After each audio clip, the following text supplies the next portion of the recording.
আসসালামু আলাইকুম ওয়া বারাকাতু। গাইস, একটা জিনিস না বললেই নয়, দীর্ঘ অনেক দিন যাবত আমরা এই বিষয়টা নিয়ে আন্দোলন করে যাচ্ছি। আমাদের একটাই স্বপ্ন, আমাদের একটাই দাবি, আমরা ভোলা বরিশাল সেতু চাই।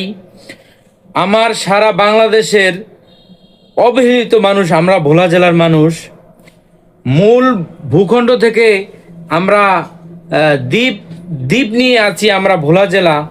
অনেকে ভাবে যে ভোলা জেলা একটা দ্বীপ জেলা, একটা চর অঞ্চল। এটা হয়তো আপনারা ভাবতে পারেন। আমাদের ভোলা যথেষ্ট পরিমাণ সম্পদ আল্লাহ পাক দিছে, যথেষ্ট পরিমাণ গ্যাস রয়েছে। আপনারা গ্যাস নিবেন আর আমাদের ভোলা জেলার ভোলা বরিশাল সেতু আপনারা করে দিবেন না। আমাদের একটাই দাবি, আমরা ভোলা বরিশাল সেতু চাই। এখানে আমাদের ভালো একটা হসপিটাল নাই, আমাদের রুগীকে নিয়ে আমরা অনেক হয়রানি হইতে হয়। অনেক বাবা তার সন্তানকে হারিয়েছে, অনেক মা তার স্বামীকে হারিয়েছে, আমার নিজের চোখে দেখা। রাতের 8টা বাজলেই আমরা খুব ভয়ানক কাজ করে আমাদের ভালো চিকিৎসা ব্যবস্থা নাই, আমাদের ভালো একটা ভোলাতে হসপিটাল নাই। আমরা খুব ঝামেলার ভিতরে আছি, কষ্টের ভিতরে আছি। আমাদের একটাই দাবি, আমরা ভোলা বরিশাল সেতু চাই।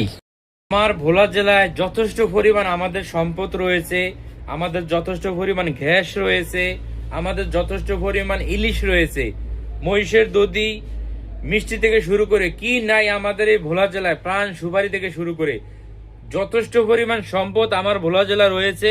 আপনাদের কাছে একটি অনুরোধ, যারা উপরের লেভেলের কর্মকর্তা যারা আছেন, প্রশাসন থেকে শুরু করে, আমি সবাই দৃষ্টি আকর্ষণ করতেছি, বিশেষ করে এই ভিডিওটা আপনারা বেশি করে শেয়ার করে দিবেন।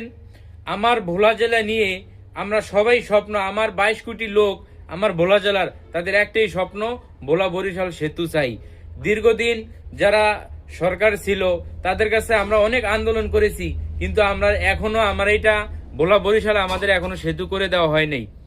তো সামনে নির্বাচন আসতেছে, আমরা চাই যে আমাদের নতুন সরকার আসার আগেই আমাদের ভোলা বরিশাল সেতু নিয়ে যে তারা কিছু চিন্তা ভাবনা করে। আল্লাহ হাফেজ।